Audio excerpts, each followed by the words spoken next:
Hello, fellow Movie Crusaders, and welcome to a special episode. My name is Sean Waskrug. With me, as always, is Brian Michaels. And today we're discussing the spoiler review of Thor Love and Thunder. So there is your spoiler alert, your spoiler warning right there. If you have not seen Thor Love and Thunder, don't watch this video until you have, unless you just want us to basically spoil the entire fucking film for you, because we're going to do that. If you want to see my review for our my non-spoiler review, check out on the channel right there. It was posted up yesterday. But now that Brian and I have both seen this movie, we're going to basically talk about everything that we like, dislike, or, all of the above. First things first. I mean, obviously, like everyone likes it, my non-spoiler review, you guys know how I feel about the film based off that. But Brian, I did say by the end of my trailer, because I had read your review on Letterboxd, you overall really liked the film. But why don't you go a little bit into it before us jumping into the actual spoilers? No, I actually very much enjoyed the film. I actually saw it a second time today. And I think I actually enjoyed it even more than I did the first time. I feel like a little background for Ragnarok, I really enjoyed a lot of things about Ragnarok. I think they got a lot of things right. I liked Gladiator Hulk. I liked Hela. I liked kind of that new take on Thor. I think it's kind of like Joss Whedon did. I think we talked about this before. Taika Waititi had found a good place to take Thor, where he wasn't such a boring character. And so I really enjoyed Ragnarok, but it had its flaws. A lot of that being the use of humor, which I love the humor. I loved a lot of the humor in Ragnarok, but I think there was an overuse of it, and the placement of it sometimes didn't quite work. It was out of balance. Yeah, and then I also had problems with the look of the film, because like the whole film was in front of a green screen, just very fakey looking backgrounds. It wasn't composite very well blended. But I still very much enjoyed Thor Ragnarok. It was my favorite Thor movie up to that point. I personally think that they've gotten better every step of the way. I know that's a hot take, but that's how I feel. But for Thor Love and Thunder, I went in cautiously optimistic, based on my feelings about Ragnarok. But honestly, I ended up not really having a huge problem with most of the things I expected to, because I think that while there are still certainly certain jokes that I kind of rolled my eyes at, or I thought were out of place or fell flat or didn't work, I think the humor blended a lot better in this movie than it did in Ragnarok. I felt the look of the film was much better. I didn't have really any problem with the effects or the look of the film. And like Ragnarok, it had a lot of if you took a freeze frame of certain frames out of the movie, it could be like art on your wall. I mean, there's a lot of great shots like that would just look beautiful. Yeah, I mean, I'll talk about more in the full spoiler review. Yeah, generally speaking, I actually enjoyed it very much, and I think it's my new favorite Thor solo movie. Yeah, I mean, I will agree with that. I mean, it's my favorite Thor movie now, too, because I, like you said, hitting a lot of the same beats you just said, and I said this on my non-spoiler review, Thor Ragnarok, it's not a bad movie. I'm not hating that it's a bad film. I think it's widely overrated. People are saying it's one of the top 5 MCU films. I strongly disagree with that, because of the unbalanced humor compared to dramatic moments, where, especially with fucking Korg. But I felt like, and even in this movie, and we'll touch on that a little bit more, I felt like Taika just almost like a Rian Johnson thing. I don't want to use a Last Jedi reference to this, even though we're going to talk about that a little bit too. But it's like everything that we knew about Thor, his life in the first 2 films with Warriors 3, or is that what they're called, the Warriors 3? Sif and the Warriors 3, yeah. Yeah, Sif and the Warriors 3. It's just like, he was like, you know what, that whole storyline, fuck them. We're going to kill them off. We're not going to have any emotional weight. We're never going to see Thor's reactions to their deaths, who are effectively his best friends. And then, even then, when they die, we're going to tag a joke onto the end of it. And then, of course, Asgard, his home that he's, loves and has protected, we're going to blow that up. Okay, cool. But you're watching all these people hit their world, be destroyed, and here's Korg making a joke. And it's like, the fuck are you doing? Like, stop. It had to be real. It had to be like rubbing salt in the wound for you, that in this movie, like, you watch this guy die, and this guy, and this guy, and then you watch his world blow up. Yes, that actually did really piss me off when I was watching this movie. But nonetheless, on rewatches, because I've watched Ragnarok quite a few times after that, I mean, I like it a little bit better, because I guess I'm prepared for it. Like, I know the jokes are coming. But yeah, I love the Planet Hulk. I think it was my favorite Ruffalo Hulk performance, bar none. But yes, I mean, saying that Ragnarok was the best Thor movie isn't really saying a whole lot, when Thor 1 was and Thor 2: The Dark World is considered one of the worst MCU films, which we've already discussed this many times. The worst MCU movie is better than most movies out there, but Thor: The Dark World is considered one of the worst MCU films. So saying that Thor Ragnarok's your favorite, that's not really a hard gauge to go by. And then, like I said, I liked Thor: Love and Thunder better than Ragnarok, so yes, by theory, it is also my favorite Thor solo film. But and I agree with you on the visuals in this one. There are so many, and we'll touch on more when we go into it. There's so many beautiful visuals in this film that I love, that I would like try to capture a high res of them, like make it like a wallpaper on my laptop, or just grab those photos because they look just gorgeous. And but there are problems in this film. There are jokes that I don't think work. There are some story points that I don't think work quite as well. But what I do like about the movie, I love about the movie. It's not a perfect film. It's a solid MCU film, which, from what we've been able to figure out here in the last like 24 hours, a very, very divisive movie on Twitter and everything. I mean, we're getting like, I'm not saying we're not there yet, but it's getting very Last Jedi type levels. You're going to get people who are praising it and loving it, and people who are downright just hating this fucking film. It's like, this movie does not deserve that level of hate. This is not the Eternals, everybody. This is not Captain Marvel. Well, and it surprises me because I mean, while I don't expect everyone to enjoy this movie as much as I do. With Last Jedi, at least I could see the love it and hate it. I understand the reasoning behind both sides of the argument. I'm definitely on one side more than the other. Everything. Well, not everything, but they drastically changed a huge chunk of Star Wars at that point. Thor: Love and Thunder is not doing that. Right. And some people really liked the way they went with Star Wars, and some people really didn't like the way they went with Star Wars. But at least I understood the reasoning on both sides. I knew what they were saying, what they liked, didn't like. This one, it's like, and not everyone enjoys it as much as me. And like even you were definitely a little more critical of it than me. But even you still gave it a 4-star rating. And that's kind of what I'm seeing for the most part among my friends. There's a couple of outliers, but they're kind of doing the same thing. But then, there's some people just like, saying, oh, it's one of the worst films. And it's just showing that Marvel just needs to stop. And I'm like, I don't see where they're coming from with any of that. There was someone that posted this on Twitter. I'm not going to say who it was. I'm not going to put that on blast. But they posted it. And I almost got kind of offended by it. It's like, what the fuck does that mean? It was like, Thor Ragnarok was directed by the director who made What We Do in the Shadows. Thor: Love and Thunder was directed by the director of Jojo Rabbit. It's like, what the fuck does that mean? Like, Jojo Rabbit's fantastic. Like, are you saying that What We Do in the Shadows was grittier and better than Jojo Rabbit, who was like Oscar? If I had read that tweet, I would think that they were saying that Thor: Love and Thunder was better than Thor Ragnarok. I don't know. Like, I didn't know how to react. I guess that because that tweet, without context of knowing their feelings on those two movies, you don't know. That's what I was like. That's why I said, like, what the fuck does that mean? I don't understand. Like, where's the dig here? Is Ragnarok being digged at, or is Thor: Love and Thunder? Plus, what's wrong with What We Do in the Shadows and Jojo Rabbit? Those are both great Taika Waititi films. Yeah. I don't get the preference of what this tweet is. But nonetheless, like I said, and I agree, because that's the thing. Bottom line is, there's a lot that doesn't work, but like I said, what does works really, really, really well, which is why I think a lot of people are still giving it that 4-star review or 3.5, because whether you like things or not, you're still going to enjoy it. You're still going to have fun, unless you're just like the whole time watching it, which I don't think there are anything in this movie that's like Last Jedi, like with like Mark Hamill's Luke Skywalker, where you're like, what the fuck is this? I hate everything. There's nothing in this movie that's like that. There are parts where I was like, oh my God, please stop this. Or I'm watching like, I really am not liking this. But I'm not going like, I don't like this movie anymore. It's just like, okay, that didn't work for me, but we still got like 45 minutes of film left. Let's see where this goes. And I think it's just one of those things where it's a big movie. Everyone's talking about it. So naturally everyone on Twitter has to have a huge voice and get on their soapbox and bark, I didn't like this movie and you suck if you did, or I love this movie and you suck if you didn't. And it's like, why can't we just be okay with it? Like, I'm fine with it. You enjoy it. Welcome to day one on the internet, Sean. I know. But it's just, I can't get on Twitter now without like my first like 18 to 20 tweets just being people viciously attacking or praising the movie. Granted, we're in the first weekend. Give it a week, it'll go away.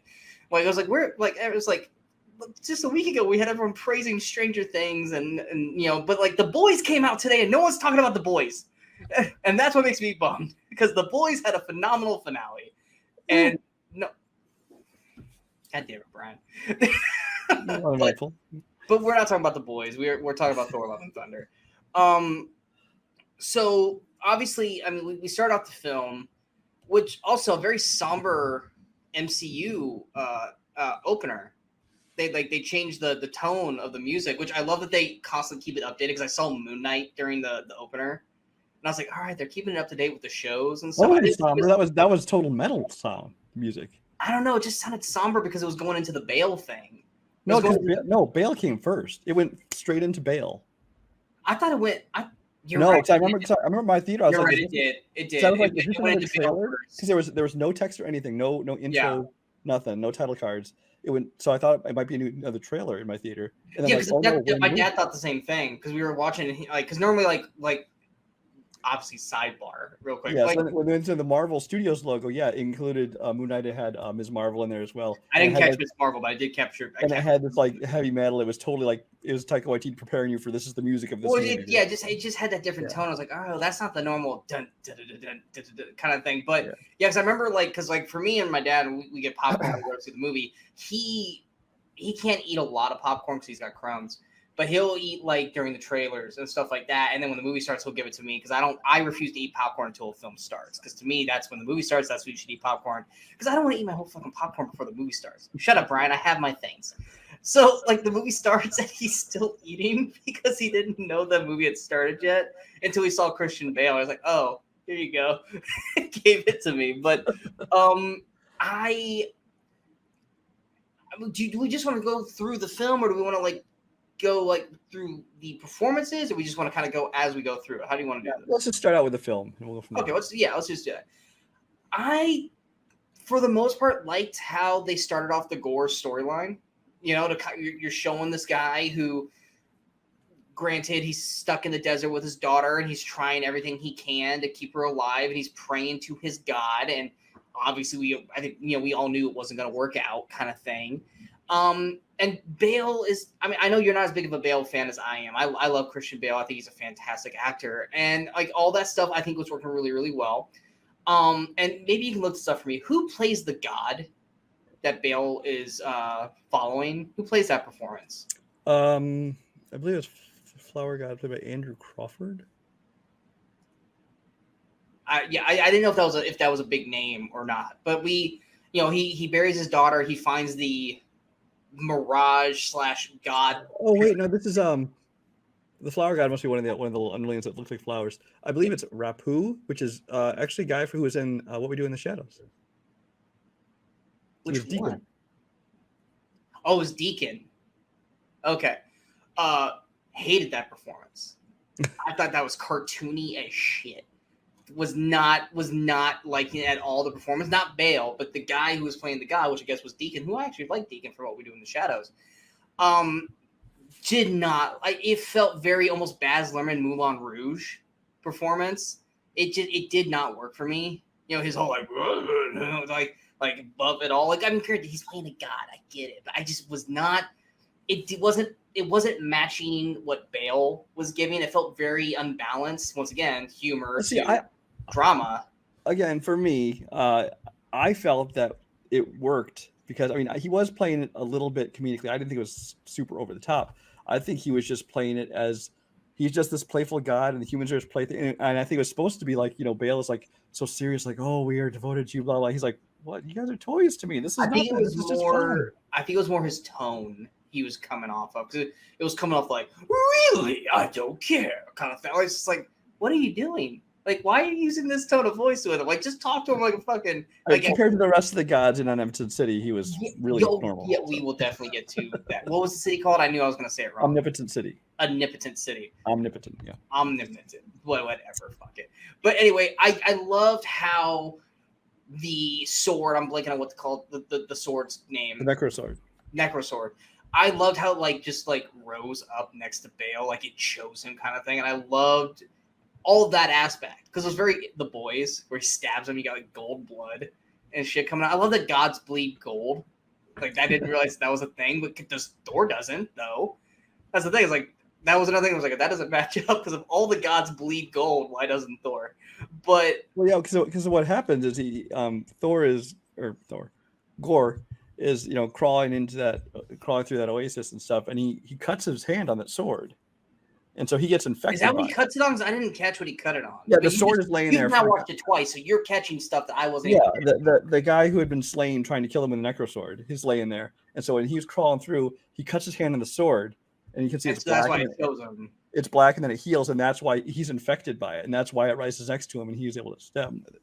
Okay, that makes more sense for me. That actual moment, because I saw he got cut, and I was like, okay, he's where he's at. That's maybe why, but I didn't catch. Because the first time you watch it, you don't know that sword's there. You just see him cut himself on something. But yeah, it is the sword. That was the thing. Yeah, he just cut himself on a rock or something. But we get that good intro. I think it's a very solid introduction to Gore. I think it to me sets the path for Gore through the movie, which to me, once again, MCU does really, really good when you give a villain that's got an arc that you can kind of get behind in a way. Like, he's doing this because of this. You understand his motivation. Like, I understand he lost his kid. The gods are using him as toy things. He's like, fuck you, all gods must die. Exactly. He's basically Kratos from God of War, which everyone loves and praises, but for some reason they don't like it when it's Gore and Thor. But it's one of those things where it's like, I love when we have actual legitimate motivations for the villains. It's not just, I want to rule the world. Like, it's like, cool. I understand where he's coming from. If I was in his position, I would probably be the same way, especially now that I have this God-killing sword. I like that. Then we get the metal MCU opener, like you said. And then, of course, we get Korg talking about the Thor story, which part of me was like, is this whole movie going to be basically a story? Which it's not. But I said, I just really don't like Korg. I despise Korg. He does have moments. He has moments, but I don't like Korg. Korg definitely is a character that I could do without. But like I say, he didn't know the Jar Jar Binks of the MCU. I thought as far as him doing the storytelling, I thought that worked well for his character because you're able to have some exposition. You're able to walk through parts of the story, whether it be the opening where he's talking about what he's been doing with the Guardians, or later on when he's telling the story of what happened between Thor and Jane, that kind of stuff. So I think he was a nice tool, and I think Korg was a good character to use because I could see him telling a story to these kids on this planet. But so I mean, I don't love the Korg character, but it didn't so excited when I thought he was actually gonna die. I was like, yes, Korg's gonna die. And there's like, oh no, I'm still a face. I'm still alive. It's like, fuck. Like, why couldn't we just get rid of Korg? And then the whole part where Valkyrie ties him behind his head and that camera shot, I'm like, I don't like this at all. That's what it looks like he has the mustache? Yes, and like just the camera's like doing this. I'm like, this whole thing doesn't work for me. Now, granted, that was one scene, and then they didn't do that anymore. They had done that the rest of the movie. I'm like, oh no. It was like, I don't need this like Lord Voldemort, like Sorcerer's stone kind of thing. But it was one scene. Like I said, I thought it more like C-3PO on Chewbacca's back. Yeah, but except this is an actual fucking face, like on Prisoner or Sorcerer's Stone. But it's malignant. Oh my god. Yes, okay. Yes, that's even better. It's fucking malignant. Or worse. He's had the little T-Rex arms. But and I think this is probably one big gripe that you and I both had, and I know it is because you mentioned it in your trailer. We both were under the idea, we know the Guardians are not in this movie for very long. We both were like, they'll be in the first act. They'll be like 15, 20 minutes of Guardians max. But I don't think we were expecting them to get as little as we got. And not even that, but like, you really did not need all of them to be there. But the other part that also worries us as well is that we go into Guardians 3. Clearly, time has passed in this because Thor's been with them for a while at this point. They still haven't found Gamora yet. Mm-hmm. So it's like, fuck, okay, what has the Guardians really been doing? Have they even been trying to look for Gamora at any point in this movie, from Endgame to now?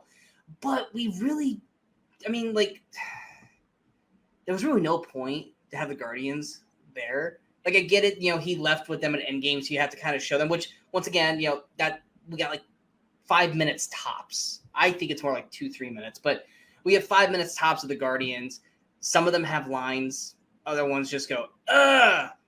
And that's literally it. It's like, cool. You got a paycheck for, I think Mantis, Mantis had tried to do a whistle and she failed. And like, that was like her only line, I think, in the movie, So it was just like, and that was something you and I were disappointed in because we love the Guardians, So it's like, cool. I'm really excited to see Thor and the Guardians together. And we got that. I mean, I knew, like you said, I knew they were only going to be in the first 15, 20 minutes of the film. At least as we thought. It's just from the amount they were in the trailer. I thought, obviously they must play at least a big part early on. They didn't, but I think that has to do with the first trailer not revealing Jane and all that kind of thing. They had to fill it with something. But would I like to see an entire movie of Thor's adventures with the Guardians of the Galaxy? Absolutely, I would love to see that. We're not going to, obviously. Even if they do like a what if, animated thing of just Thor and the Guardians doing adventures. You do an 8-episode animated series on Disney Plus showing the Guardians and Thor. I'm down to watch that because it just sounds like fun. But I knew, and they couldn't just not. I understand why they include them at all, because if they had started this movie with Thor on his own, you'd be like, well, wait a second, he left with the Guardians, so they're gonna do it. So people would have freaked out if they didn't have it. So I guess I understand what they did. I wish they had spent more time with them and not sped through that, but that's not really the story of this movie. So I get it. So it's like, I'm disappointed, but I don't consider it a flaw of the movie. One thing though that I wasn't necessarily, like I said, did not like the way they did certain things was how Thor was still very much kind of a doofus. Like he just straight up destroys those people's temple without even giving them a remote thought. I was like, that's not the Thor that we left in Endgame. Like Thor in Endgame would not have just straight up destroyed those people's temple. Like he would have preserved it. He would have made sure that it was okay. Like but this is like party. That's like party Thor. That's such a party Thor what if thing to do, and that's not the Thor that we're at. But it is the Thor of Ragnarok. It's the Taika Waititi Thor, is what it is. I get that, but I mean, what after Ragnarok that we had Infinity War, we had Endgame, we've had a Thor that's grown, and him just straight up destroying those people's temple is not where Thor would have been. Like they could have gone different ways with it, but him just straight up just rushing up through it like Captain Marvel through Thanos' ships, like that's not that Thor. Our Thor at this point in the franchise would not do that. I get it; it's a funny angle, but it's once again it's out of character. Maybe not Taika's Thor, but once again we have had 2 movies of Thor now without Taika. And then to me that led to probably the one thing I hated the fucking most is those fucking goats. They took a meme, they took a GIF or a meme of this screaming goat, and they made this joke last the entire fucking movie. Oh my God. I hated every second of these goats on screen. Like, let them scream like once, twice, not continuous screaming the whole way through. It felt loud and obnoxious and annoying, and it kept going throughout the rest of the film, that every time they kept going on screen, it's like, oh my God, will someone kill the fucking goats? Like, just kill them. Like, I love the goats. I did not tire of the joke at all. First of all, the goats are from the comic books. They're named Tooth Gnasher. And yes, but we did need the every 5 seconds. I had no problem with that. I thought it was used just the right amount, and I just disagree with you on that. I despise the goats so fucking much. I was over it before the goats even were given to Thor. Just them shrieking that whole time with him with Korg. I'm like, oh God, please let this be. Although that did make for a funny moment where the king was like, you've accepted them, you have to take them with you now. Because even he's I get that. But then to keep doing it in the ship and then later in the movie and later in the film, I'm like, we get the joke. Stop beating it into the fucking ground. I didn't think they did. I thought it was just I hated the damn goats so much. I really hated it. But here's my main problem with Taika, and he did the same thing in Ragnarok. Outside of the balance of drama and humor, I feel like if it's not the main plot point of the movie, or if they're not on the journey for the story of the film, he fast forwards to those first 30 minutes of the movie. He's just boom, boom, boom, boom, breakneck speed. He did that in Ragnarok, where boom, he fights I can't remember what the creature is. Surtur, how do I fucking say his name? He fights him. Then he makes it back to Asgard. He finds Loki. They go to Earth. He talks to Doctor Strange. Then he finds his father. Then his father dies. Then Hela destroys this. And it's like, slow the fuck down, dude. Like, seriously, let this movie fucking breathe.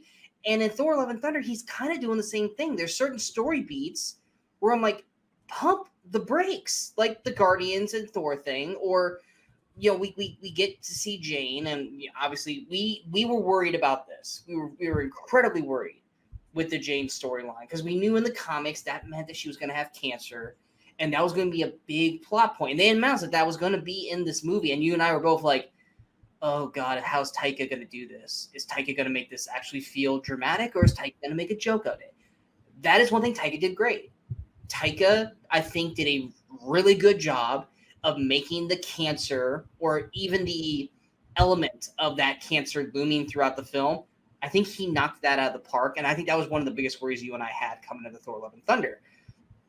But when we get to the moment where she goes to Asgard, which that's a whole other thing, and she sees Mjolnir start to rise, I'm like, I can't wait to see what happens here. And then it jumps ahead like 6 months.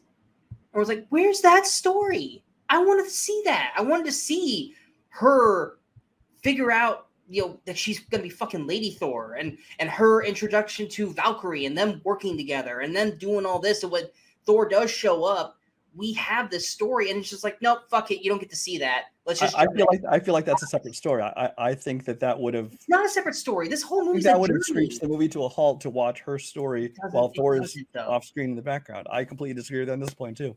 No, it does. It's not a screeching halt. That the story is Thor and Jane's journey through this, and you are basically taking that whole part out of the film. And it's something where you didn't have to give us like. What more did you need to know? What more did you want to know? I would have loved to have seen what happened when she first became Thor the first time. I would have loved to have seen how she reacted to that. It's better to see her show up for the first time as Mighty Thor, not Lady Thor. You know how I feel about Natalie Portman, and I think she was owed to have some more moments, and her and Valkyrie first meeting and stuff like that, And I think that's completely superfluous to this film. But I strongly fucking disagree. But then we get this rush thing through Asgard where it's become like a tourist attraction, and we get Valkyrie like doing an Old Spice commercial, which I'm sorry, I don't think Valkyrie would ever do that. Once again, it's just one of those jokes to me that just doesn't fit. It doesn't work for me. It's a Taika joke that I don't think hit the way it was supposed to hit, and we're getting kind of all that stuff. Which the rest of it, the tourist attraction thing, like yes, people are gonna go see Asgard. They want to see Asgard, but I didn't like how they basically. It felt like they neutered Valkyrie. Granted, once the movie gets going, we get Valkyrie to Valkyrie, and that's fine. But I just wasn't liking where we were going with this because I felt like it was rushing through all this shit. The joke of the Old Spice commercial was kind of, I was like, why would she? It was so out of place. Because I'm like, if like the town needed money or something, I get it. But still, the joke seemed weird. However, I think the neutering of Valkyrie was the point. She is bored. She hates where she's at. She can even see her. She's just like, oh my God, this is what I've become. That's the whole point of that. The thing is, why would she even? This whole montage of her just looking like, oh. But that's the other thing too. Is like, what? When would we ever think that Valkyrie would have like a board of directors or some shit, like a board? Like Valkyrie would never do that. I mean, it's just, it felt, once again, it was just like, I'm not saying they need to waste a whole lot of time on it, but a fucking sentence here and there would have been like, why is this a thing? Why are you doing this, Valkyrie? That's not you. Like, how did you go from a suit wearing commercial Old Spice character to, you just became King of Asgard last time we saw you. What happened? Like, just give me a sentence. Give me a small little monologue. Explain that to me so I at least understand where you went from Endgame to this point, because there's a lot missing in translation there. We do then, and then we do get this. This is with the Guardians part. We do get to see Lady Sif pop back up. And that's kind of puts the journey on for Thor. He goes with him and Korg. They say goodbye to the Guardians, which, like I said, I would talk more about it, but the movie didn't really seem to give a shit about the Guardians, so we shouldn't really waste too much time on them as well. I also would like to see a lot more Lady Sif, but that's just trust me, I'm gonna get to that. But we get to that snow planet. I don't know what the planet was called. We get to see that monster on the ground. I would have loved to have seen that. Excuse me, he's a god, but a monster. He is a god, and he was apparently a peaceful god, according to Thor. I would have loved to have seen that fight, personally. I would have loved to have seen that fight. But we see Lady Sif, who I've always loved Lady Sif as a character. I've always wanted more of her. And I remember when they told everyone at Ragnarok, oh, she's not dead. She'll be back. We're like, all right, great. We're going to see more Sif. And this is what we got of her. Once again, less of her because she's missing an arm. Exactly. But it's one of those things where, like I said, where it's like I felt like Taika was like, oh, this old shit from Thor, fuck all this shit. I don't care about this. We get this scene with Sif, who basically, now granted, a lot of times past, she acts like she didn't almost recognize Thor for a second. She's like, Thor? Thor Odinson? Like, yes, it's fucking Thor. You were in love with him. Of course it's Thor. I think she was surprised to see him. I didn't get it as a not recognizable. It was more. It felt like she didn't recognize him for a split second. Which, I mean, he grew his hair back and stuff like that. But and then like she's like, oh, let me die. I'll go to Valhalla. Which that joke was funny. Where he was like, you have to die in battle. And she was like, shit. But then that's it. She's gone. And I'm like, throughout the movie, I'm like, did fucking Sif die? Because we never see her. We never see her after that. Like, they never say anything. They never. I was like, I thought take her to Asgard. We don't know. They go back to Asgard. He says take her to the infirmary. So I think clearly the idea is like she's not. Then I missed the infirmary part because I never heard that. As soon as you get there, he's like take her to the infirmary.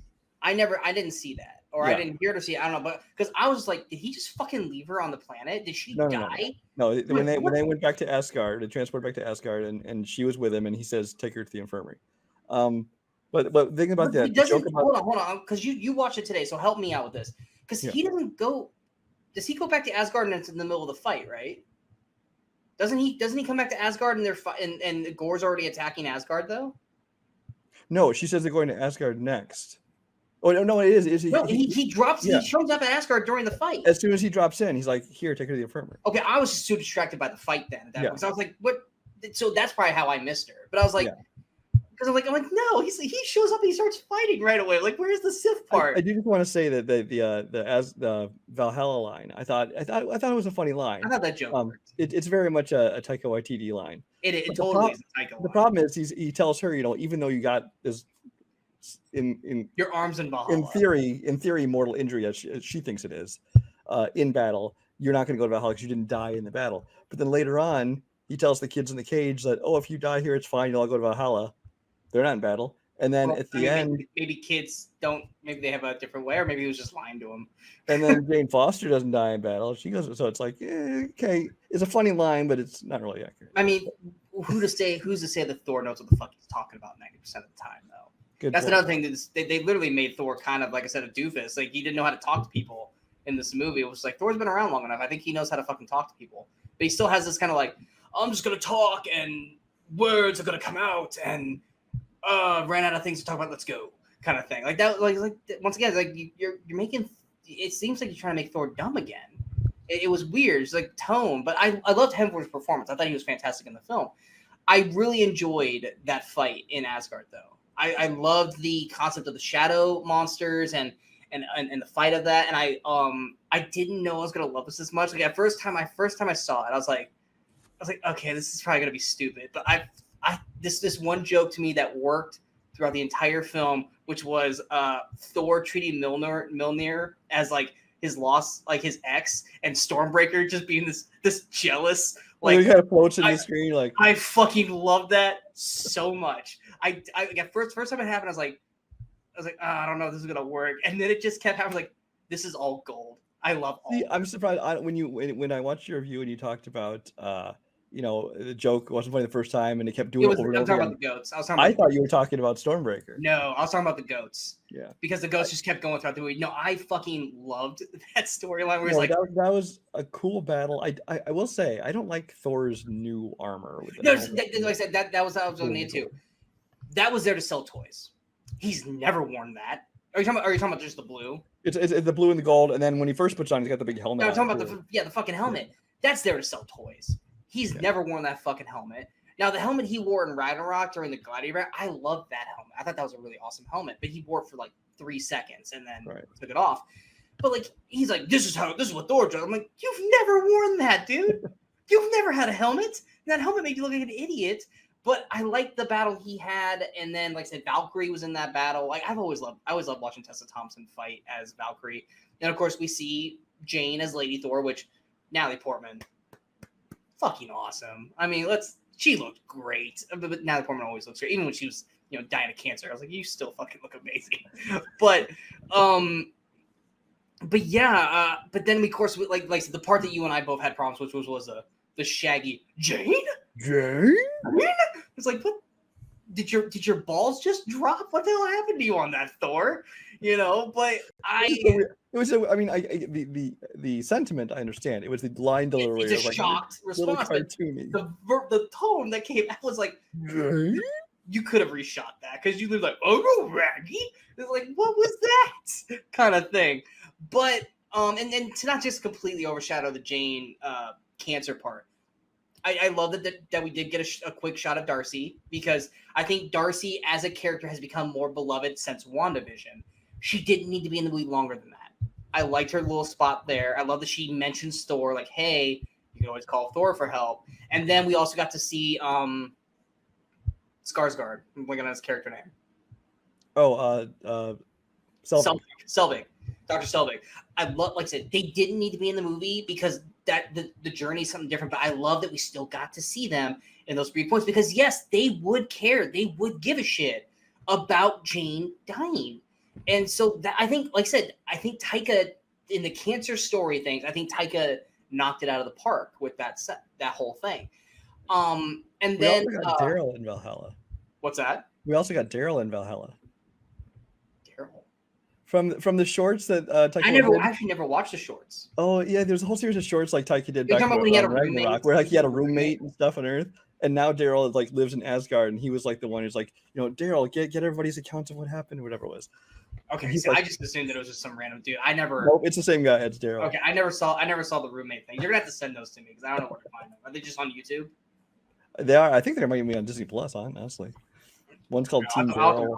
I actually never watched a single one of those shorts. But I mean, we get that moment where all the kids get taken, which at first I was like getting like signs of like Batman Returns with a penguin taking all of Gotham's first children, because he just grabbed all the children and shit. Not a bad thing. I was just like, okay. I was like, why is he taking the kids? Like, that doesn't seem like something he really gives a shit to do, because that's the other thing. Like for someone who lost his daughter and his whole driving motivation is to kill gods because he lost his daughter in the process, him taking kids, like, granted it was bait to get Thor, but he doesn't know that. Well, that's it. I think two things. I think one, I don't know if he would have actually hurt any of the children. He wouldn't have. I don't think because of his daughter. And two, if he did, it would be because he's been infected by the Necrosword. And there was never a moment in that movie that I thought Gore would kill the kids.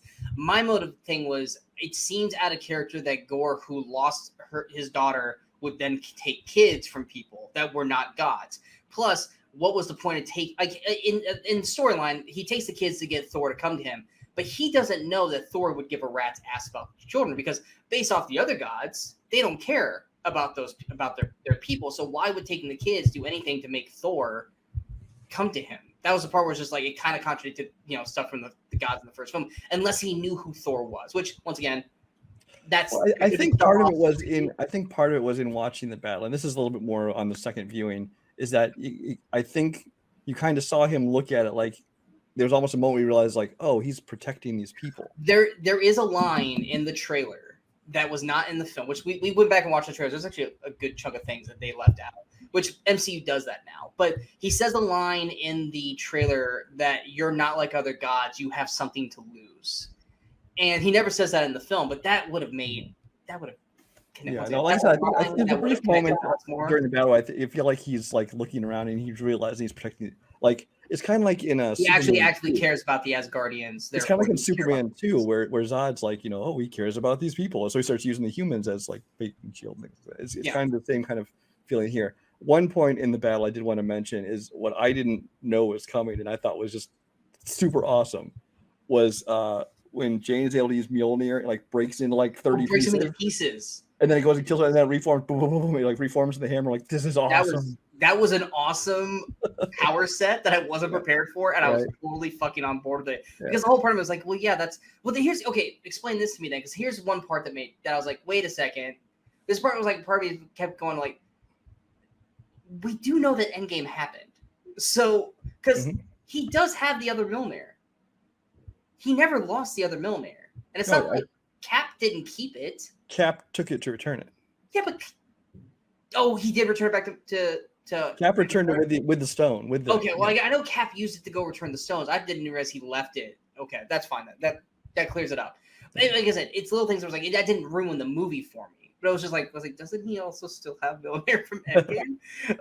But it was one of those things like I thought about it for like a split second, and then as soon as the whole like Mjolnir Stormbreaker like jealousy thing happened, I was like, yep, I don't care. I'm for this. Yeah, no, he returned that version of Mjolnir. Yeah, and I do think, and like you brought it up earlier with Korg telling the story of Jane and Thor. I was like, there's so much of this that I don't think actually really happened. Like, where's the time frame of them like going on dates and like him dressing like a giant hot dog during Halloween and shit? Like, well, I think that there's. I didn't hate it. It was just like, okay, when the fuck did all this shit happen? Like in between like Thor 1 and Thor 2, or was this between Thor 2 and whenever the fuck they broke up? Like, there's a lot of story they there. They don't mention that he got dumped until I believe it's Ragnarok. That was Ragnarok. Yeah, because a girl walks up to him and says, "Sorry that Jane dumped you." Yes, there's the entire time between Thor 2 and 3, which is years. Which we just didn't know what Thor was doing during that time. Thor was just off doing Thor things. Which that story, I don't know if I buy that they would break up off of that. Now, granted, who knows?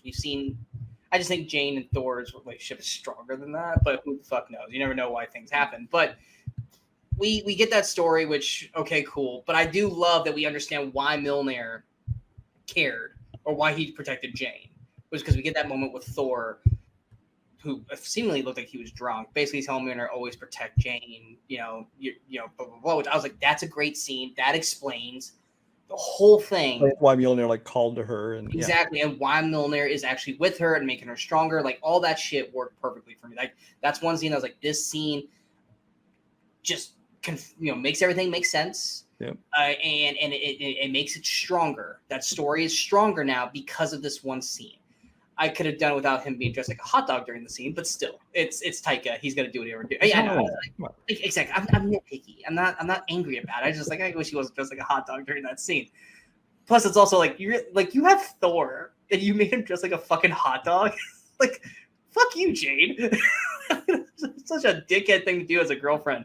But especially since what was she dressed as? I don't understand what her outfit was. Some kind of victim. So she had like slices and blood. She looked like the alien. Yeah. Like I was like, what are you? Because I couldn't get a good shot of it. Some kind of horror victim. I don't know. Yeah, and then he's a fucking hot dog. So how's that fucking match? But anyway. I never match. Dude.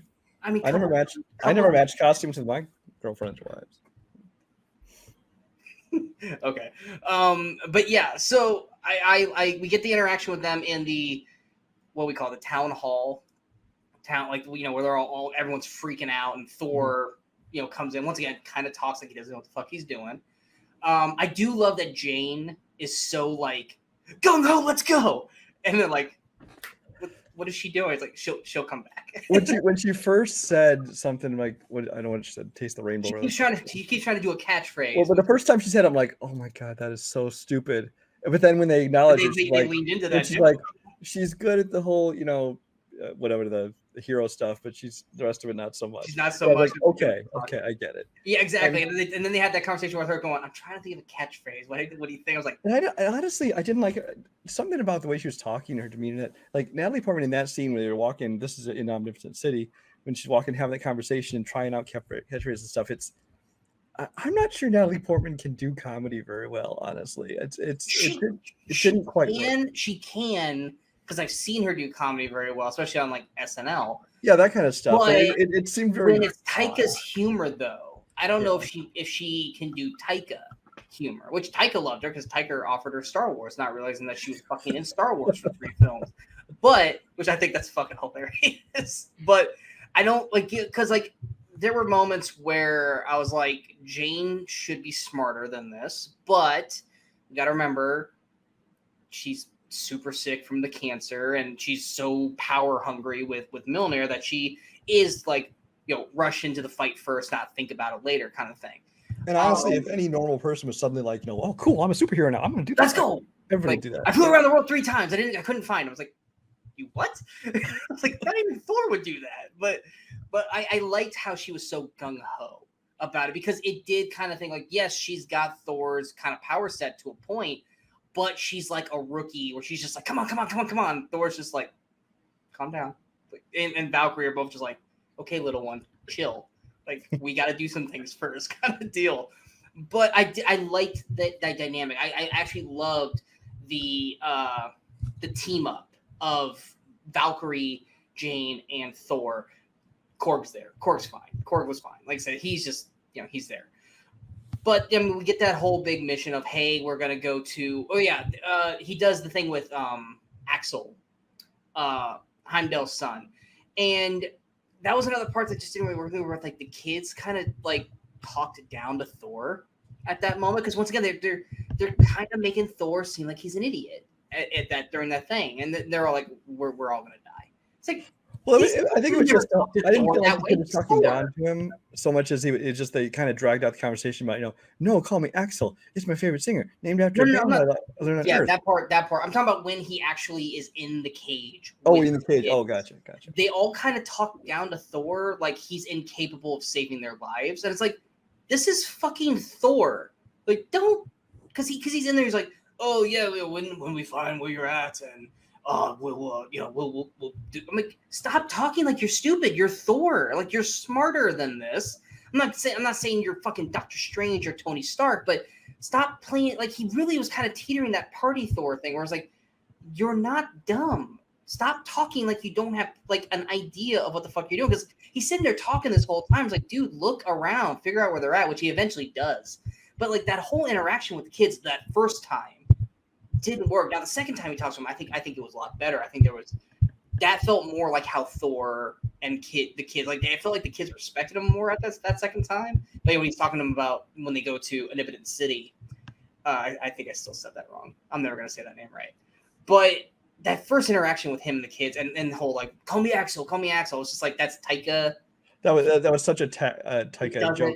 I could hear his voice even saying those lines. I'm like, okay. Yeah, it's one of those things like you just seeing Korg in the back just mouthing the lines behind him. Like, yeah, this is good. But we get them to go to the city. I'm just gonna call it the city. It sounds like omnipotence. Omnipotent, like all powerful, omnipotent. It makes it sound like they have erectile dysfunction, but it does. It's not impotent city, but okay. They're right there. It's right there. But that's also another plot point that I don't think worked as well as it could have. I don't think that scene. Not that it wasn't necessary, because you had to get Zeus's bolt, but I don't think that scene worked nearly as well. Now, once they started fighting, I think the scene worked, but I did not love Russell Crowe's performance as Zeus. I didn't like that he also kind of played it off like a silly buffoon. Now, yes, we saw that he was basically putting on an act for everybody, because when we do get that moment where he's talking to Thor closely, you're kind of like, okay, now I'm seeing who Zeus is. But I felt like that maybe needed another scene, maybe with Zeus and Thor alone, and having that fear work a little bit better. But Russell Crowe's performance, now granted at the end of the film when we get the post-credit scene, I think I was like, that's the Russell Crowe performance I was looking for. But like that whole scene there, it didn't work for me. It was definitely I was not expecting Russell Crowe to play it so cartoony and kind of flaily kind of way. I think they just played it as more of a comic scene, which I get. And I think for what they were going for, I think he did fine. My bigger problem with the Omnipotent City was the gods. It kind of like my problem with Multiverse of Madness. With the multiverse, we're like, oh, this is the paint universe, and this is this, and it was, and it was like they had like, oh, here's a god who's just a head on some feet, and here's a god who's a dumpling, the bow. I'm like, oh my gosh, that's the kind of stuff I thought was kind of lame. Yes. Nothing about that city worked for me except for the fight. What I was hoping for, and I knew it wasn't going to happen because it's Taika Waititi's version of it, but I think in a non-comedy version of Omnipotent City in another movie, I was like, maybe we'll see like the Moon Knight gods there. Maybe we'll see the Black Panther's god, but I don't remember his name with their gods. I thought they could kind of tie stuff together by having the other gods there, but they didn't, of course. They could have, because don't they, when they're busting out of the city, don't we kind of see the Celestials like poke their heads in the window, like what the fuck was that from the Eternals? Like when they're leaving and they get the goats in and they bust through the window, you see these two gigantic figures like poking. I did see those two heads, which I wondered myself. Weren't those the Celestials from Eternals? And I'm not saying it's that exact one. I'm not sure because there's the Celestials from Eternals, which they have like those. It looks like, almost like a robot with those 6 eye kind exactly. That's what it looks like. But then there's also like later on when they go to see the Eternity. There's like also one of those like with green eyes like that, and it's like I'm not sure if it's the same thing or not. I'm not up enough on the lore of the comic books. Oh, yeah, neither am I. I was just more. But I thought the same thing. I'm like, are those Celestials? I don't know. Because how big they were, it looked like that. That's who they were. But yeah, that whole scene, I was so excited to see Russell Crowe as Zeus, and it just was like every time he was talking, like I'm so disappointed in what we're getting here. Like I expected so much more out of this scene, and this just kind of felt like he was doing his best to try to be the Grandmaster. He was trying so hard to be fucking oh my god, Jeff Goldblum. I was gonna say Ian Malcolm. I was like, that's not right. From the very first trailers, I kind of looked at that scene. I'm like, I think this is the scene I'm not gonna like. I didn't think I was gonna enjoy. Well, all we saw from that scene in the first point was Zeus doing this. But I mean, the whole point of Zeus and the little lightning bolt he's throwing around and stuff. I'm like, I don't know if I'm gonna like this scene. And it turns out I didn't love the scene. Although I will say, like you, when the fight starts out there, the fight's awesome. The fight is awesome. The fight's super awesome. I will say, my biggest disappointment in that scene though was after he flicks off Thor's clothes, his disguise. And he threatened to flick off everyone else's disguise, but then he didn't. They're all like, "Oh no, we're good." Why did Korg care? I'm like, come on, why can't you flick off Natalie and Tessa's? Because you knew that wasn't going to happen. But I mean, I agree. I think every guy was going, "This is still Disney." But kind of the same way as the one Zeus's handmaiden or whatever. Like when we covered her back up, and she was like, "You puts his clothes back on." She's like. Exactly. And also, I mean, they're talking about a huge orgy. Why did only the girls care about Thor? Like, I'm pretty sure a lot of the guys probably would have cared too. Like, come on, guys. I did love 2022. We're allowed to show that. No, it's because they didn't want to show that. I did love the first order of business was, like, where are we going to hold the orgy? And they're like, oh, this is awful. And Valkyrie's like, oh, I can go. No. Let's hear this. Let's hear this out. Then that's the weird part too, because obviously, like I said, I've said this many times on our show. I don't like my local theaters, because the sound isn't that great. The first time they brought it up, I thought they said orchard, and I was like, why the fuck does Valkyrie care about that? And then he's like, one more thing, and then you're not invited to the orgy. I'm like, oh, he said orgy earlier. Okay, that makes more sense to me why Valkyrie gives a shit. But yeah, no, the first time he said, I thought he said orchard, and I was like, okay, that would make no sense.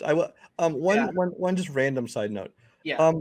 Does Valkyrie have a name? Because they call her Valkyrie and Val for short. Valkyrie. But she was one of the Valkyrie. So were they all named Valkyrie? I mean, there's one point I think they called her Val at one point. But yeah, they call her Val as short for Valkyrie, but it's like she's just Valkyrie. Do all the Valkyries have the same name then? Or she's like the waitress in Always Sunny. Like she's the name of what her station is. She's not like given an actual name. Nor has Thor ever even remotely go, hey, do you have an actual name? Like that's never been brought up. So yeah, that would have been maybe if we look up at NCU, maybe there's like an actual like, sub name is this kind of thing. But no, they have never mentioned a name in the actual MCU, not that I'm aware of.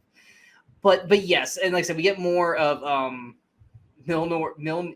My tongue tied today. I can't. Mjolnir. Shut up. You know what I mean. And Stormbreaker. Like I love that point where he's like, hey, old friend, and then like I said, you get the, oh hey, how you doing? I was just talking to him. That's like I love everything about that. And then you get the point where I was honestly prepared for when they're on the boat and he pours the beer on Stormbreaker. I was expecting the boat to like just go whomp. Which Taika didn't do that. It was one of those things where it's like, you let that go? Like you didn't do anything with that? You didn't do anything with Stormbreaker getting drunk? Like it's like Double Team. We kept expecting the basketball jokes and then they just stopped. It's like you're not gonna okay, you just gotta let He that doesn't go. want to be predictable. Yeah. Yeah, a little bit, but sometimes, it is what it is. But and like I said, I was really, really excited for Korg dying at that moment, and then he didn't die. But I was shocked when Thor threw the bolt through Zeus. Like, oh shit, he killed Zeus. And I was like, and then he fucking didn't die, which I was like, then Well, it don't makes sense do it. because the only thing that can kill the gods is the Necrosword. But it's its So own fucking lightning bolt, kind of thing. But that's fine because where we see the post credit scene, I'm like, I actually would love to see more of this if he's gonna play that character and not the kind of thing, like the big showman. Mhm. But I did really love the pretty much everything on the boat to well, it wasn't eternity, but it was like the fucking moon that Gore was on, like the whole conversation the with Shadow Realm. yes, the Shadow Realm. I love that conversation with him and Jane, where he's like, "I want to feel shitty," and she's like, I want to feel "What?" shitty about you. What? I'd rather feel shitty than feel nothing at all. How are you feeling? Shitty. It's like that's good. That's good Taika writing right there. Plus, beautiful backdrop. Like we were saying, it fucking looked gorgeous. That whole scene just looks amazing. Even then, I actually even like the little moment with Korg and Valkyrie, where he's like, "Hey, how come you haven't found anyone yet? Is it because of this, and this?" And it's like, and she's like, "Yeah, pretty much." And kind of like finding a little bit more layers to the Valkyrie character a little bit.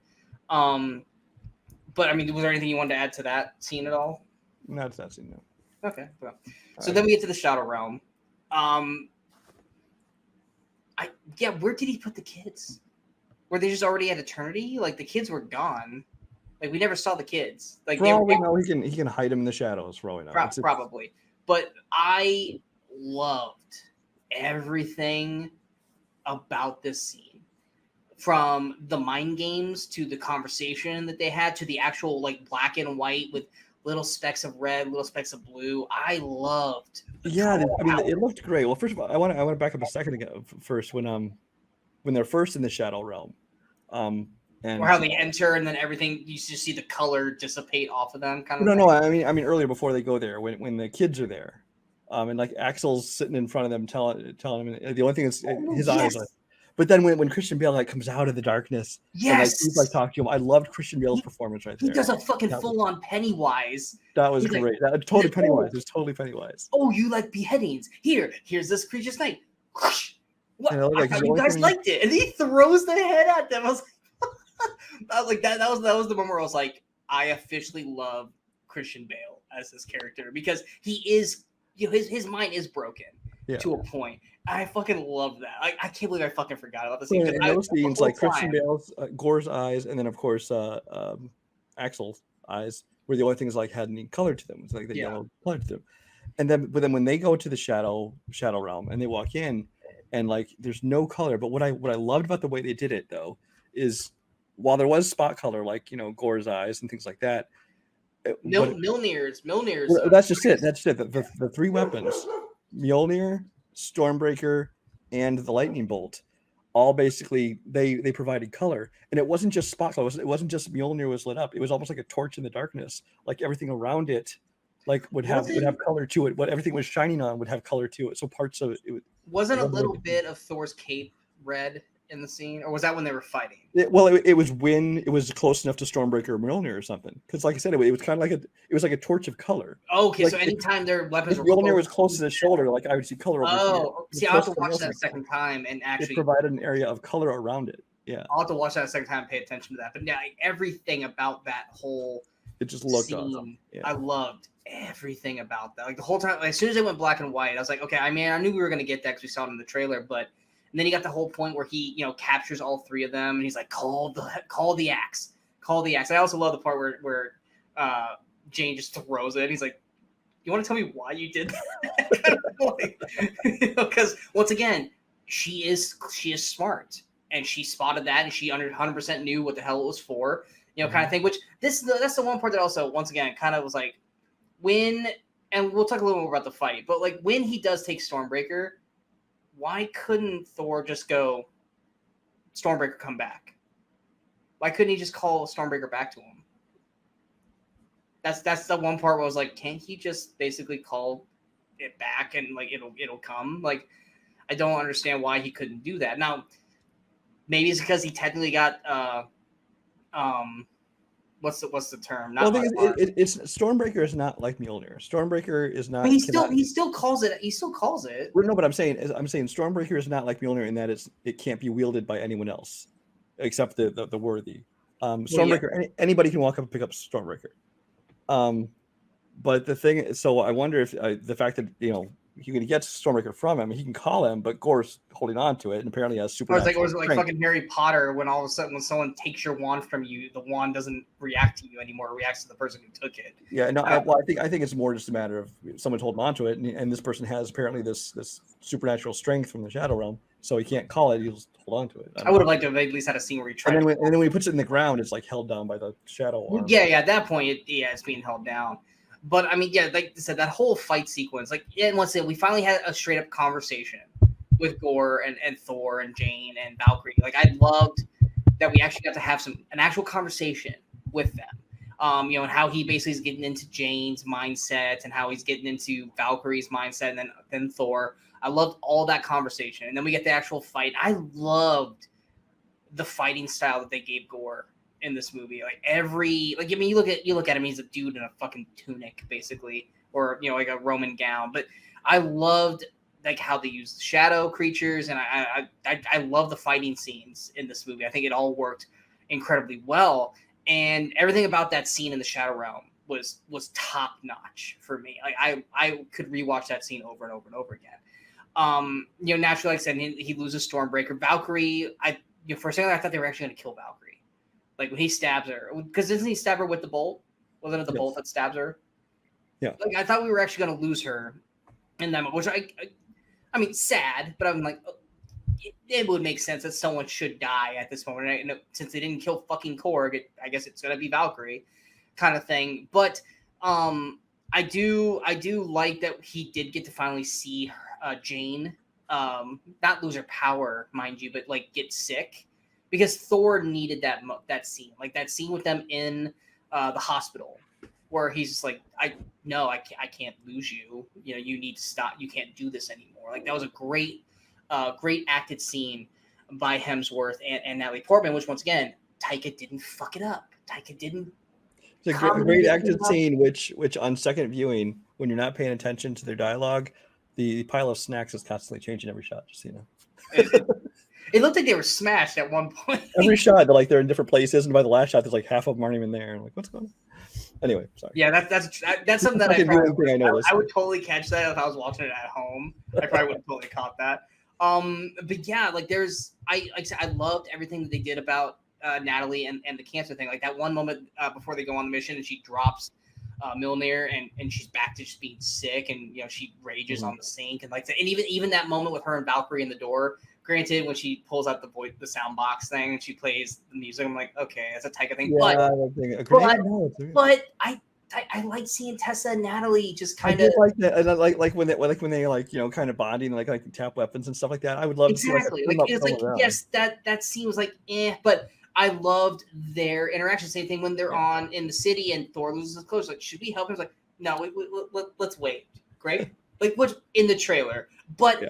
I liked their buddying relationship in this film. There wasn't like this. Granted, Valkyrie isn't into Thor like that, but I'm glad there wasn't this like three-way romance kind of thing. I love that it was like Valkyrie was just I'm Team Jane. I'm buddy with everybody. I just love these two kind of thing, and I loved the interaction of them. And then of course we get that scene with Thor and Jane in the hospital, which you knew she was going to grab Mjolnir. Like, come on, there's no way. I mean, it's just the way it is. But I kind of wish Valkyrie didn't. That wasn't like the end of Valkyrie. Like, I know she got stabbed. Like, I get it, but it's one of those things where it's like, I kind of wish Valkyrie had more to do in the movie at that point. I think it was necessary. Like, maybe she could have. I think it had to be Thor on his own, and he needed help, and it couldn't be Valkyrie. It had to be Jane. Had to show up because there's that moment.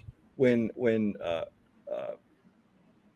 Thor's about to get stabbed with the Necro sword, and it's sliding down. Mjolnir hits him and knocks him off to the side. He looks over and sees Jane. It's not quite as emotional. It's almost the same as that moment when Andrew Garfield looks at MJ after saving her in No Way Home, because he looks over at Jane, and it's like they both know it's like you're This gonna is die. it. You've just sacrificed yourself for You're me. going to die. And with no words at all, it was kind of like that. Oh my god, it's just that same kind of feeling. Well, yeah, because you get that moment with Thor where he looks and he knows that this is going to be the end for her. Like maybe there might be a chance. Which why didn't he wish her to stay alive? Well, because she vanished. Yeah, wish. Yeah, the first person who got there. Yeah, exactly. But then she vanished before he could even get to the fucking thing. But it was one of those things where it's like his moment where he sees her, you see his heart break, just like. But then her going like, I had to do this. Like you needed my help kind of thing, because it almost felt like she could see him, because there was like moments where you're getting those snapshots, like you can feel like she feels or she can see that he's going to lose kind of thing, and that's why she does it. And like I don't know if that was just the way they were editing it, or did she actually see that? I don't think she saw it. I think it was kind of like feel the tremor in the fourth kind of thing. Yeah, like a million. I mean, he needs her. She is force sensitive. There you go. But another thing I did not like the kids getting Shazammed. That was such a Taika thing. It went. I love that so much.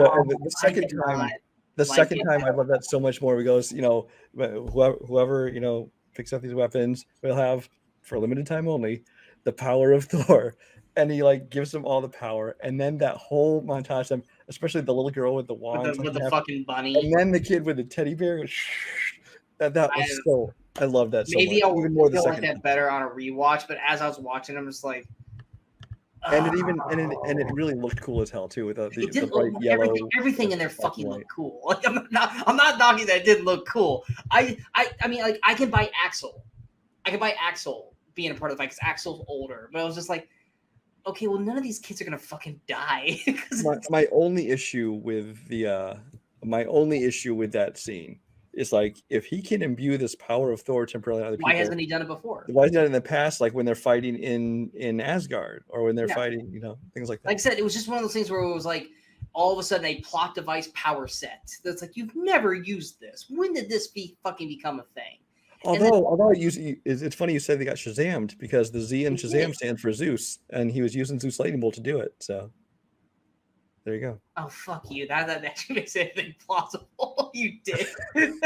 Fuck. All right, that actually. But that does that mean Shazam? Does that mean the DC and the MCU are holding together, kind of thing? But you're fucking right. He does use the bolt to do that. He totally fucking uses the bolt, and Shazam does. Fuck you. Okay, that actually does make the scene actually work better in my brain. Confirmed. They're one universe. No. Oh, you son of a bitch! But once again, we get another great fight between him and Bale, and then like I said, Jane shows up. I loved the final Jane battle, where she gets her catchphrase like, "Feel my hammer." It's like, there's your thing. Which all three of them. It's like first, it's name isn't Lady Thor. It's Mighty Thor. Second, if you can't say Mighty Thor, it's Dr. Jane Foster. And third, eat my hammer. I fucking love that. Like, Natalie Portman's just so fucking amazing. And like I loved all of that. Like I said, the parts that I did really like, I fucking loved. And knowing that, especially that one where after she does the big blow and you can see that she's like, her power is draining out of her at that point. Mm-hmm. But he still wins. Gore still wins, technically. All that happened, he still won. He still won. He just changed his wish. He changed from killing all the gods to bringing his daughter back. At the end of the day, he still won. And so Thor lost. Thor has now lost twice. He seems to be the only fucking hero in the MCU that actually actively loses all the big battles. Well, technically 3, because he lost Hela, technically also. So he's lost his last 3 big fights. If you don't want to count, Iron Man beating, Thanos and Endgame, Thor's lost 3 big fights in a row now. Thor's on a losing streak. But yes, like we get that moment where he talks Gore into basically changing his wish, and you get that moment where he's going to take care of the daughter. And which then I still don't quite understand that. Don't worry, we're going to get to that. I'm trying to get to the Jane scene. We get the Jane goodbye scene, which we never did get to hear her actual catchphrase, unless it was what she said. I think because they weren't going to come up with anything that was going to satisfy what. So like, let's probably not. But again, so I didn't want her to die, but it was one of those things where it's like, you're not going to get Natalie Portman back for more of these, probably not, and it wouldn't be as good because it's like because she's constantly going to be dying. You can't just have her keep doing Lady Thor and then sick, Lady Thor and sick. So Well, I mean, her death Coy, was what? Coy, who you and I both like. Coy Jandreau. Yeah, he did a great thing about talking about because he's a really good person to go to, like his background from the comics on things that happen. Oh, because he knows everything. And because I mean, her being in Valhalla now, which jumping to the last credits, The after credit, the actual after credits scene. Yeah, so I hate to jump ahead, but knowing it's connective to what we're talking about. Her, and she sees Heimdall there, and so it's like she's still in the universe, and the way that MCU works, they could find some way to pull her out of that universe to kind of. Well, but also, apparently in the comic books, apparently for a time she becomes instead like basically, even though she has died, gone to the afterlife, but then her job she becomes one of the Valkyrie, one of the people whose job it is to take people from their deaths to Valhalla. And there's like apparently a whole series called Jane Foster Valkyrie or something like that. So I'm curious if they decide to go on with Natalie Portman, if that's the direction they could take. I wouldn't say no to seeing her again. I loved her end. I loved her like showing up with Heimdall at the end because we weren't prepared for that. I thought that was a beautiful little end note. I did think though. I thought after we saw Heimdall, I thought we were going to see Frigga. I thought we were going to see. I was thinking that too, but Anthony Hopkins is so old now. I don't know. Because at first I was like we're gonna get Frigga and Odin. And I was like no. And then immediately went Anthony Hopkins is probably not prepared to do that. I could use an old shot of them just standing there. They could have just had them like him in like the background, and you technically could have had Loki because that Loki is dead. Like you could have had all maybe who knows anymore. Yeah, who knows? But and also first Thor movie without Loki, without a single Loki thing, except for there are 3 Lokis. Except for the fucking Matt Damon sport, which at first I laughed. No, there's 3 Lokis. He goes and he watches his brother die, and watches his brother die again, and watches his brother die again. It's the same. That's flashback. But, no, we do get Matt Damon, Sam Neill, and is it Luke Hemsworth? Luke Hemsworth, yeah. We get them back, but oh my god, when fucking Melissa McCarthy showed up, I was like, and Ben Falcone, and her fucking husband, I was like. I was like, cool. I'm glad they're back. And then she comes walking through, and I immediately went like deflated. I was actually okay with it. Well, first of all, I already knew ahead of time that she was going to be Hela because I did not know. I either I knew and I fucking forgot about it because like part of me is like when she showed up, I was like, did I know this? I was like, I didn't doubt, but it was a long time ago, so it could be you just forgot about it. But it's like I think that it was short enough, and it was. And the way it's played, she didn't come back, and she didn't show back up again. Because like when we do get to see Matt Damon and Luke Hemsworth again, which that moment I thought was funny. It was like, do we need to do a story? That wasn't a no. Okay, Asgard. Like, but if she was there for that scene, I would have been like, nope. But I mean, she was in it briefly, and the scene she was in was supposed to be basically the joke is she's so miscast this person, like these other people, they're really bad actors. And so I thought that it worked fine for the amount of time they put on there. It was just one of those where as soon as I saw her, and then I saw her fucking husband next to her, I was like, well, no wonder the production shit. Look who directed it. It's like there's an inside joke for people who don't understand that shit. I didn't want to forget about that because I remember I was like, oh fuck Melissa McCarthy. And then the whole time too, I was like, wow, so disrespectful for Hela. Like what the fuck? But then yes, as you said, they're making fun of her, even though she literally destroyed Asgard. But like I said, I think Jane had a great death. And then, like I said, the bookend at the end with Heimdall, I thought was great because I didn't think we were going to get Heimdall back. But with Axel there, I think that was a nice, tip of the hat. Nice moment too. Where he's like, thank you for protecting my son. That was a good. Yes, moment, yeah. I enjoyed that immensely. I don't really like Thor being like Hopper from Stranger Things now. I just don't understand. First of all, when he first makes his wish, and he goes, "But I'm dying." She'll be alone. Like, first of all, I thought she was just like, okay, cool, we'll take her to Asgard. She'll be with the children. She'll be fine. I thought that, or first of all, you could just wish, hey, I wish my daughter was here and we were both healthy, But well, I think because of the sword, I don't think he was going. Maybe not. But yeah, I thought maybe she'll go back to Asgard, live with all the other children, which I guess she kind of is going to. But no, she's not. Well, I mean, we see her off on adventures with Thor, but it could be. he could Yeah, he could have first lived with them on Asgard. I didn't. But I guess I don't understand why Thor's just like, well, first of all, how Jane Foster's just like, oh, she won't be alone. He's gonna take care of her. I'd be like, what? I agree with this. I did not agree. I did not agree with that.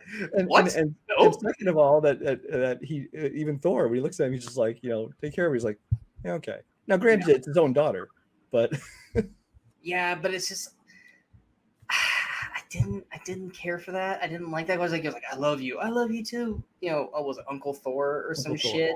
And it's like, that is, I don't know if you'd caught this or not. That's Thor. That's Chris Hemsworth's daughter. oh, I didn't see. I didn't look at the cast at her close enough. So well, he has all his kids are in the movie. Most of them, like in the one montage scene, the one running through the trees. One of those is his son. when they're doing like the tree growing up kind of thing. Yeah, one of those is his son. His other daughter, I think, is just one of the random Asgard kids. But then Love, as they come to call her, that's Thor's daughter as well. And also, he didn't get his wife in there at some point. She is. Is she in there? She is the wolf woman you see him kissing. That totally makes sense. I remember seeing it and thinking, wait, is that her? And I looked it up when I got home. With a wolf woman on a wolf, or woman wolf. Yeah. I was like, okay, she should have been the pirate chick. Because like the pirate chick, I thought was like Mantis.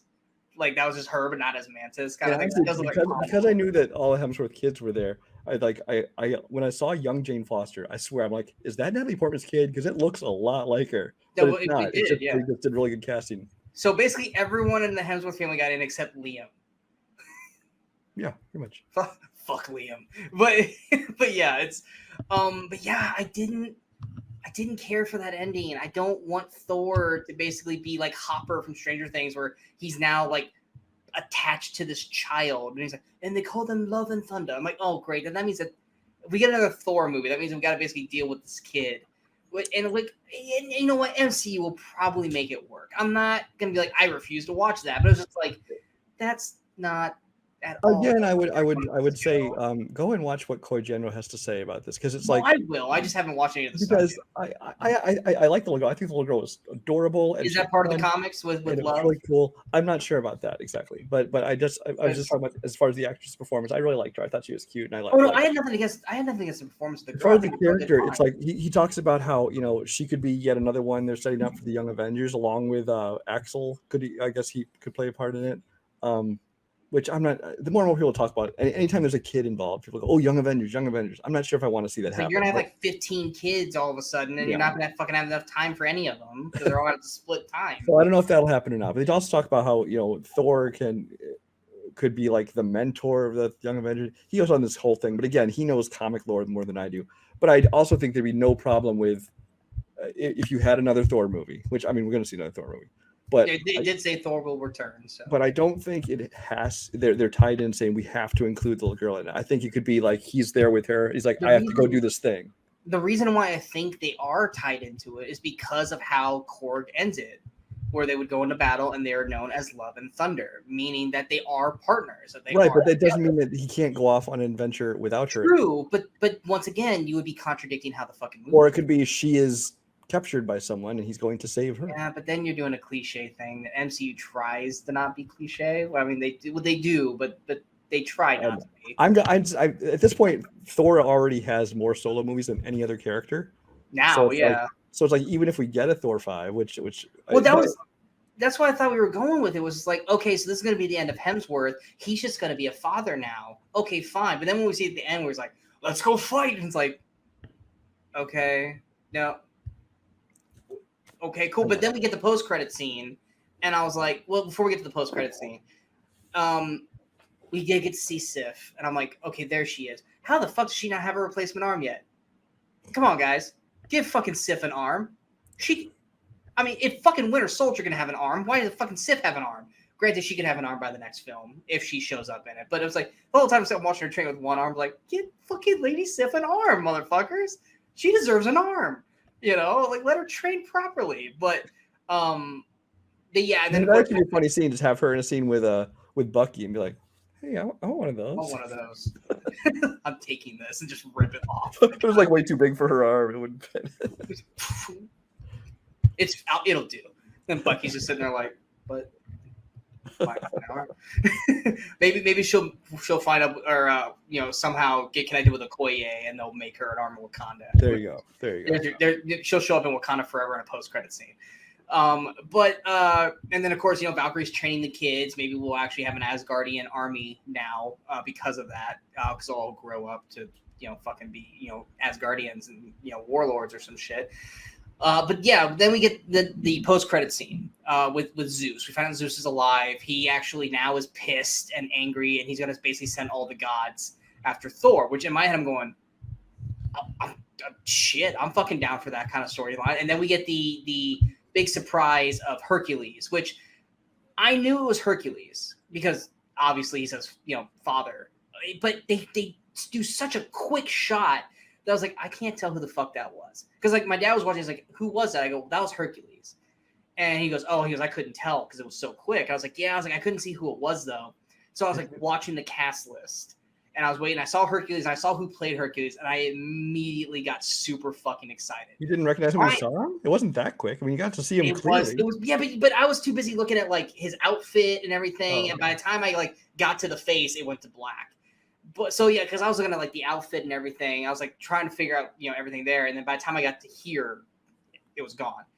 But I saw who the actor is, and I'm super fucking excited. Brian doesn't give a rat's ass, but for anyone who is fans of Ted Lasso, he's here, he's there, he's every fucking where. It's Roy Kent, and I'm so fucking excited because I fucking love Brett Goldstein. I'm sick of seeing that line in every Letterboxd review I look at, though. I'm like, oh my gosh. Hey, it's fucking Roy Kent. Don't you disrespect Roy Kent. It'll be weird to get him in a role that he can't cuss every 5 seconds because that's the bread and butter of Roy Kent, that he like fuck every 5 seconds, so he can't do that anymore. I'm trying to figure out if he got super buff for his 5-second cameo or if they CGI'd him because it looked CG. It looked CG because he's big, and I looked at pictures of the actor. I'm like, he's not shredded or anything. Yeah. Honestly, you know what I would have loved for not like I said, I'm happy he's in it because I fucking love the actor. They should have gotten and it could be just his age and why they probably didn't pick. They should have gotten fucking Crixus from Spartacus, who was Slade on the Arrow show. I'm blanking on his real fucking name. I have no idea.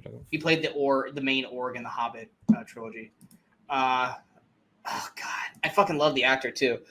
Slade on Arrow was portrayed by Manu Bennett. Manu Bennett. He would be a perfect Hercules because he's played a gladiator in Spartacus, and like I said, he was Slade on Arrow, and he was great in that. He'd be a great Hercules. But I'm not. I love Brett Goldstein. I can't wait to see what they do with him in this role. But it did look like a CG body.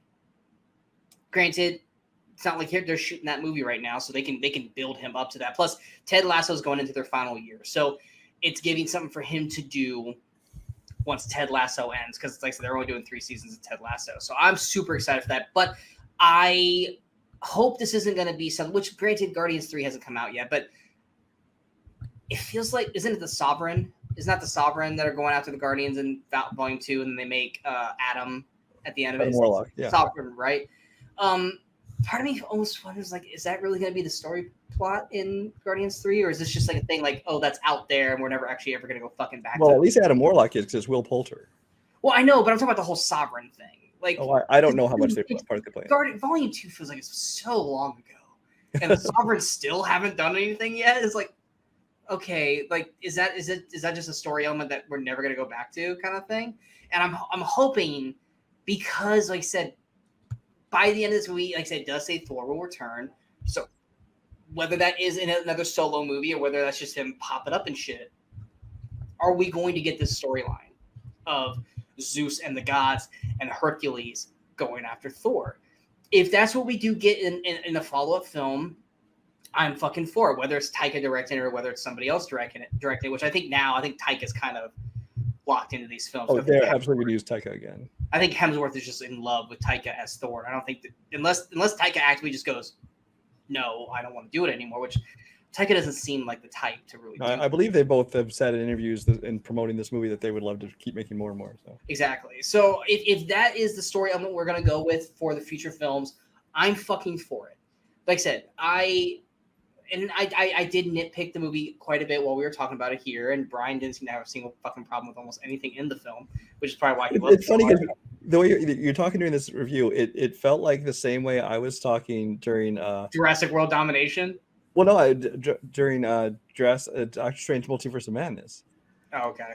Well, and a little bit in Jurassic Park to the lesser extent. It was like, I'm nitpicking every little thing, but at the same time, like, I enjoyed the movie. I really did. Yeah, like that was we basically are swapped because you nitpicked the fuck out of Doctor Strange, and I was like, I fucking loved it. I thought it was great. Whereas like now I'm nitpicking the fuck out of Thor: Love and Thunder, and you just fucking loved it. I do. And Honestly, after the second viewing, this is probably top 10 MCU for me. I mean, towards the bottom, but it's up right there. now. It's like number 16 or 17 MCU for me. It's still in front of Thor Ragnarok, but that's how low I had Thor Ragnarok. Could once again rewatching this, which I'm probably not going to go rewatch it in theaters. I'll probably wait till it like drops in the MCU like in 3 months, or Disney Plus. I mean, maybe I'll feel better about it, like I did with Thor Ragnarok. But like I said, I still gave it 4 stars. Like I said, there are things I did not like in it, but the stuff that I did like, I loved. Like Bale's gore and the fighting and the color palette and Natalie Portman's story arc and stuff like that. I loved so much of this movie. But there were just things I didn't care for or I didn't like. Whereas Brian loved quite a bit of it.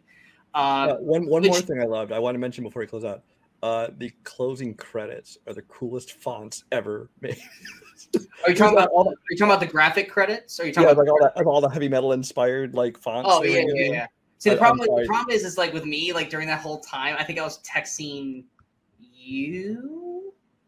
I can't remember if I was texting. I was texting somebody, so I didn't really get to watch it. Oh no, but it was I had my head down and I was texting the somebody. fonts. They used like all these heavy metal band inspired ones, which it just fit that movie so well. It's the coolest looking. And also the soundtrack was great. The music, but that's one thing that Taika is always great at. Taika's always fantastic at soundtrack and score, which he was in Ragnarok. That was one thing. More Guns N' Roses songs might have been a little much, but I like Guns N' Roses, so I'm okay with it. Exactly. I don't think we had to call Heimdall's kid Axel because he loved Guns N' Roses, but it is what it is. So we both gave it 4 stars. Brian's obviously on the higher end of that 4. I've upped it to 4.5. By the way. Oh, it's 4.5 now. It is. Okay, so Brian bumped it to 4.5. I'm at a low 4. Which I mean, I gave it an 83, which is like 2% away from a 4.5 kind of thing. But who knows? Maybe on second watching, it could bump up to a 4.5. Who knows? We'll see when I rewatch it at some point here in the near future. But yeah, and I feel like there's something I'm forgetting. I can't remember what it is, but I feel like I'm forgetting something that I wanted to talk about. One of them it might be the Melissa McCarthy thing, but we obviously did touch on it. Yeah. I feel like I'm missing something, and as soon as we stop recording, I'm gonna remember it, and I'm gonna be very annoyed that we didn't talk about it. But I can't pull it up, so we're just gonna cut it here. But we hope you guys did enjoy the spoiler discussion of Thor: Love and Thunder.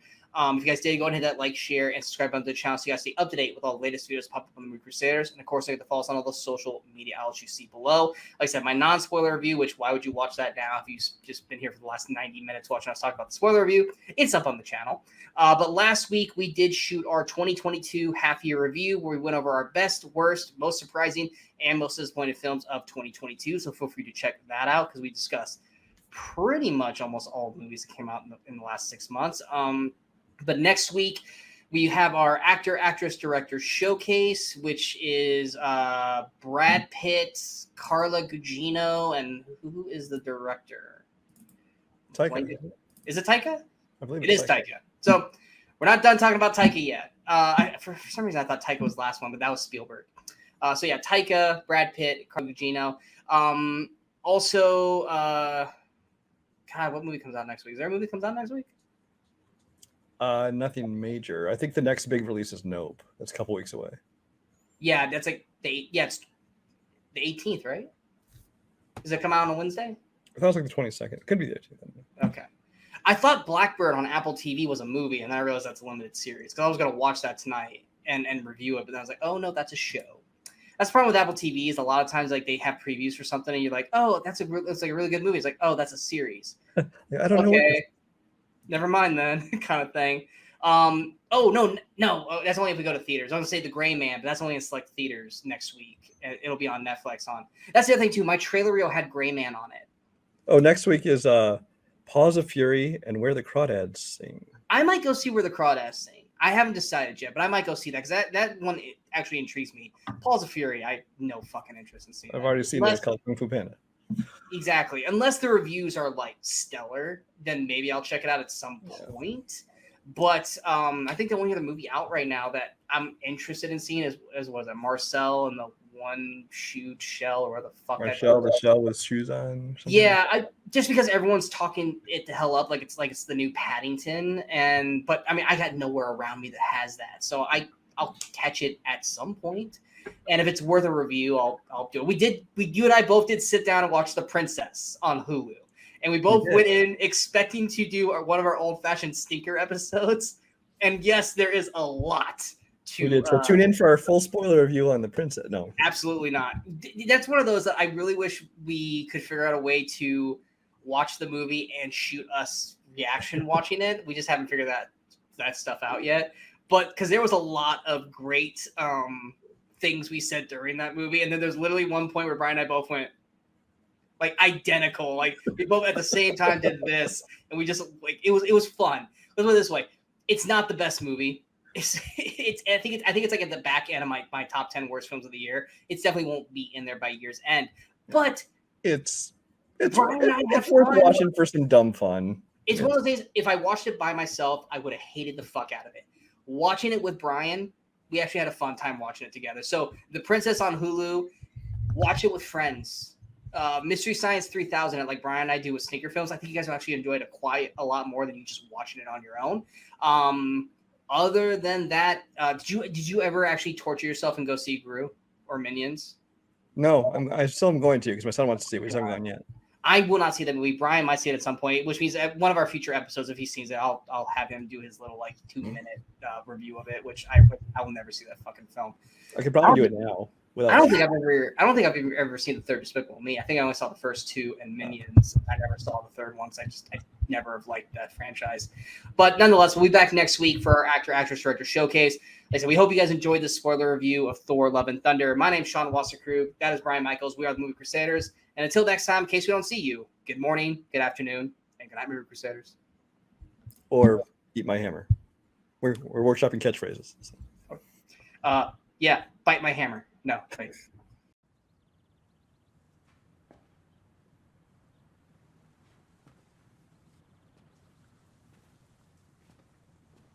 You're still here. It's over. Go home.